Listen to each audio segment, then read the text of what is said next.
Welcome back to the Change Matters Virtual Summit. My name is Margit Takacs. I'm a change management consultant and the author of the award-winning book Change Matters. And I'm delighted to welcome our next guest today, Miguel Camacho. Miguel is a bit like a sparring partner to me. He is a leading voice in organizational change with over 2 decades of experience guiding leaders and teams through complex transformations. We speak the same language, we could say. His work with Axonica Consulting has taken him to 61 countries around the world, collaborating with major international bodies like World Bank, USAID to help organizations thrive. He is also contributing to the Harvard Business Review Advisory Council, sharing his insights on modern leadership. And it's my absolute pleasure to have him here today with us and hear him share his expertise on how teams can prepare for and build a resilience during times of change. It's a pleasure to have you with us today, Miguel. Thank you, Margaret, for having me, and welcome everyone. It's a pleasure being here. I have been asking my community of change mavericks what is the most important thing for them to find out when it comes to building readiness for an organization. It is a topic that is very close to the heart of many of the viewers. And the first question I would like to warm up with is, what do you think? How can leaders understand whether their teams are truly ready for change? Mhm. That is a wonderful question, Margaret. And to me, change, particularly major change, is a bit like either pregnancy or fatherhood. You're never truly ready for it, no matter how much you prepare, how much you think in advance, how much you plan for it. When you need to make it happen or when it occurs to you, it happens. And you're never truly ready. So I think that waiting for perfect conditions to change is waiting in vain because perfect conditions never appear, never occur. Having said that, I think it's more than about waiting for readiness and trying to build to readiness. It's about trying to build gradual change. I know that major change is this type of thing that is seen as the end all be all of change management processes. But I mean, as change managers that big change is a challenge and tends to not work as well as it should. I always liken these major changes to one of the biggest major changes in the world, which was the French Revolution. So it's this incredible change where everything is toppled, and then 10 years later, they have another emperor. So everything changes so that nothing really changes at the end. And I tend to believe that major change happens like that. You build up to it, and then a revolution, and then things quiet down, and then you find yourself back in pretty similar situations as before. So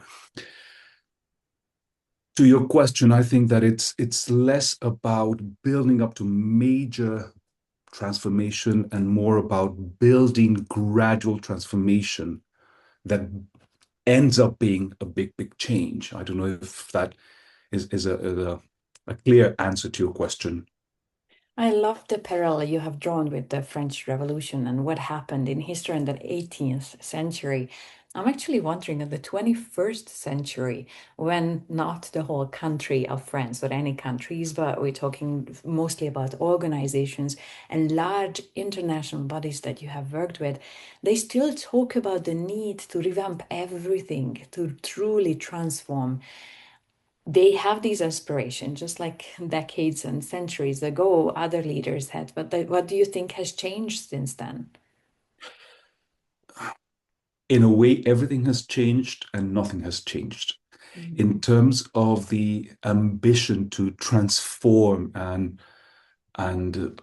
make sure that organizations do not look the same as they did before I came on board, the I being, the proverbial ego of the top leader. that has never changed. And I don't think that ever will, because it's, again, about temporary leadership and being able to be in charge for a short period in the face of very long history, which means that people like to leave their mark, and senior leaders like to leave their mark in the best way they can, which is let's change the organization, let's make it be something different. So I don't think that in that sense the ambition has changed at all. What I think has been changing is that we have seen how gradual change drives profound transformation. Another example from history: consider France, Germany, Italy in June 1945. They've been fighting wars among themselves for centuries. Look at those three countries 50 years down the line, and through gradual transformation, one agreement and then another, and then a little bit more, and then this little bit and that little bit, suddenly you've got the EU.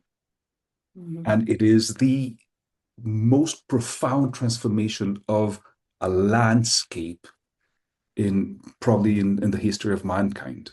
I may be mistaken, but the point is, it is a huge, huge, profound transformation that is achieved over gradual change. So I'm a big, big advocate for gradual change and patience. And unfortunately, short-term leaders or leaders that are in leadership positions for short holds do not have necessarily the luxury of patience and time. Um, They want to leave their mark, as you mentioned, for exactly, the short exactly, duration of their mandate. They want to exactly. create a transformative change, a different ways of being, working, and for that they would like to do everything possible. In the midst of this, people here, we need to change this, we need to change this, we need to change this, and they enter a phase of change fatigue. Based on your experience, what can help them to get their energy levels up to face new changes that will be announced inevitably? I think, again, a wonderful question, because I think that change fatigue sets in when there is no evidence that change matters. In other words, when people don't see that change is leading to something that is convenient, that makes sense, that improves their life somehow, that's when fatigue sets in, because what they see is change, and then we change, and then we change, and then there's a routine of change, but then nothing really changes for me individually. So I think that key drivers of energy levels are indeed identification of wins and changes that people can indeed feel close to, right? Mhm. So in many cases that takes the shape of asking people, how have you been changed? Is all of this transformation that we're putting in place, all of these new processes, procedures, whatever it is, how are they impacting you? How do you think you can make that change at your individual level be more effective, more profound, more long lasting? And so that's one key element, this idea that people need to be involved, and not only be these like minions of change, or like, these subjects that have to implement change without being able to put themselves into the change, to drive the change themselves, to be protagonists of change. So definitely involvement, conversations, listening. I mean, it's been said before that we have two ears and one mouth, and that is a quantitative sign by the universe and life and God and whatever, that we need to listen more than we talk. So I think that listening to people and hearing what they think and how they feel is a key driver to welfare in the workplace during transformation, and even without transformation processes, without active transformation processes.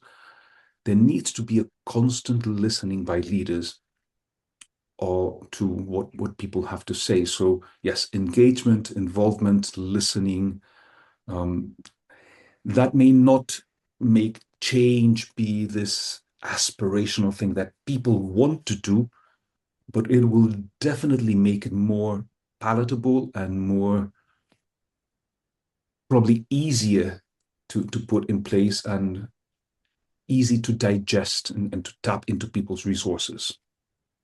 You've given three very practical tip, like a checklist to the listeners, which is check how much you involve the people who are impacted, whether you have that conversation with them, and whether you use the two ears to truly listen to them.